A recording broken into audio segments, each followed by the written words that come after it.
Bum bum bum bum bum bum bum bum bum bum bum bum. The Peter Dislike Show. Bum bum bum bum bum bum bum. I need you guys to continue to pray for me, and you can pray to the God of dislikes by leaving a dislike on this video.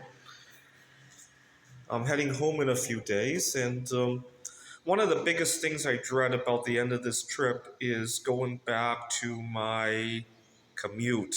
Not my job, not anything else, but the commute back home. And I've been giving this some serious thought over the last couple of days. So I'm staying in Tamsui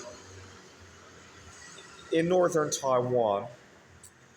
And I've been going to a number of meetups in downtown Taipei. And the trip here on the train takes about an hour. And it's on a very crowded subway as well.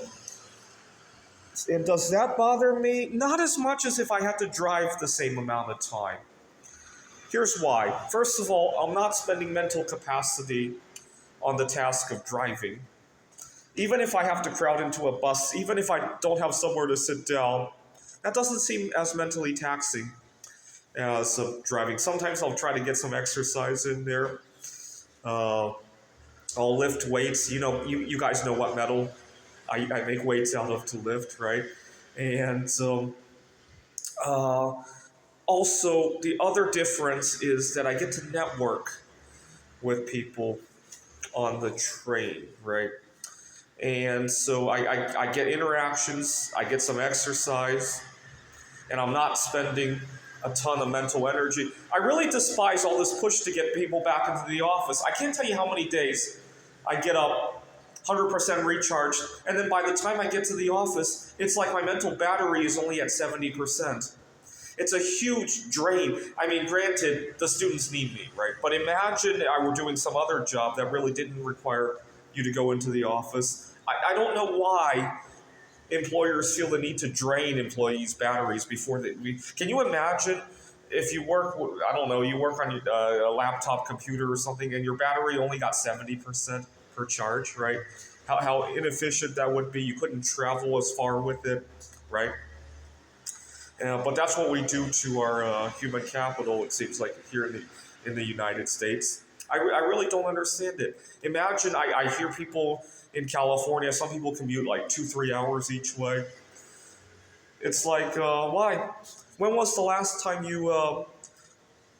we just had to call a plumber? Do you care when you reach that plumber, if he's sitting at his home or in some kind of a office location waiting for the call? Do you really care that much? I have a friend who uses dial-a-ride kind of service. She has medical issues and doesn't drive a car. And does she care if the person answering the dispatch is sitting at home or in an office? Or does she really care? Or I could throw a number of examples, right? It's mostly the tech giants that are doing this. When you do a Google search, do you really care if the person who programmed that Google search wrote it at home or at his office? Do you really care? When was the last time you really cared when something you did online required somebody to go to the office? When did you care that? When you write a review, do you say, oh my God, this code was written from somebody's home, right? I don't know. I'm just throwing this out there. But short of that, because the students at the community college need me in the office. So short of that, I was thinking you guys pray that somehow a train gets installed in between Phoenix and Apache Junction within the next week, or at least within next year. I'm going to be teaching there for a number of years. So next year's probably more realistic.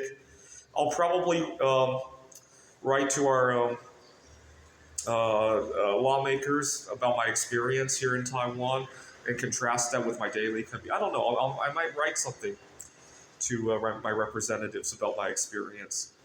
I'll think about that. I love writing these things. A couple nights ago, I was writing an email. When I was 14 years old, I spent some time in a juvenile detention center, and I was writing an email to see if anybody could help me find somebody that I knew there. It's a long shot, but it was a really nice experience to write that essay. It was about a page long about how I had met this person, what we had done, what they could help me with, and some brainstorming, some ideas on how to do that. That was really fun. That really was fun. So maybe I'll write another essay about my experience here in Taiwan, contrast that with my daily commute, and write that to one of my representatives. I'm really thinking about doing that. I love these writing exercises for some reason. But pray that. The other thing you can pray for, and this one might be a little bit more realistic in the short term, is that maybe I can find a few people to carpool with.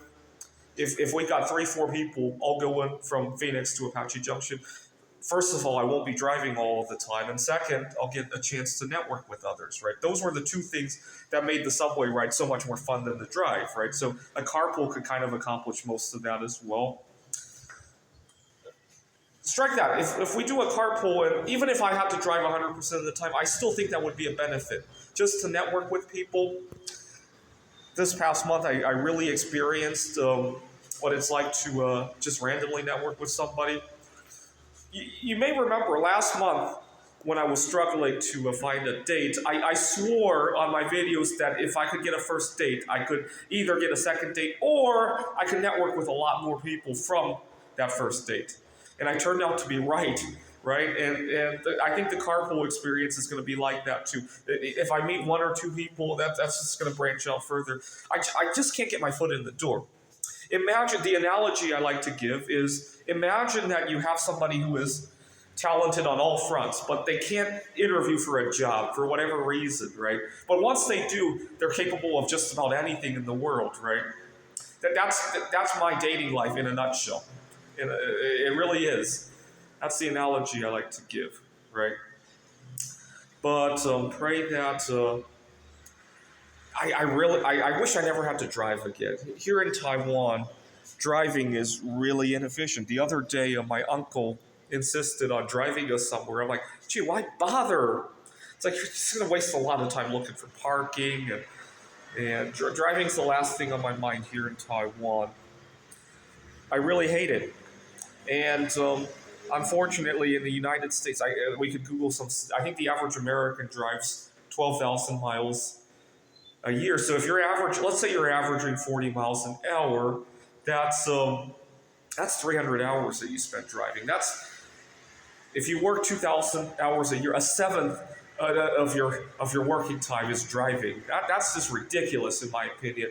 Like, for example, I write computer games. I got 64 gigabytes of RAM on this laptop right here. Imagine if like 9 of those gigabytes were spent on some other tasks unrelated to the computer game that I'm running, right? That's how our driving lives look like, right? If your computer was slow and you went to Task Manager and you saw that 9 gigabytes of RAM were being spent on some ancillary tasks that had nothing to do with the thing on hand, right? If Microsoft Windows alone used up 9 of those gigabytes, right? I think you'd realize you have a problem, right? But that's most people's lives with their commutes, right? And I think we need to change that. All right, so I'm gonna see if there's I'm gonna Google my school's name and whether or not they have a carpooling kind of a discussion board or something like that. Or maybe I could write something. Maybe I could write to some people at the campus, but pray for me. Pray that I find that lost friend from many, many decades ago at the juvenile detention center. What else do I need you guys to pray? Pray that obviously continue praying that our campus facilities get fixed up a little bit. I talked about how we have no cell phone reception and the break rooms are a disaster. Pray for that as well. Pray that I inherit a few tons of gold, right? I want to work with some art projects with gold. I'm going to, when I get home, I'll probably pour that Ganesh that I've been making out, but I'll do one out of silver. I'm a few ounces shy of enough for one of those. I've been looking for damaged Silver Eagles, Maple Leaves, and some other stuff. So pray that. What did I just say? The transportation, the facilities at the campus, silver, and pouring that Ganesh. Right? Pray for the and finding that friend from 23 years ago now. This is the Peter Dislike Show. Bum bum bum bum bum bum bum bum bum bum bum bum. The Peter Dislike Show. Bum bum bum bum bum bum bum.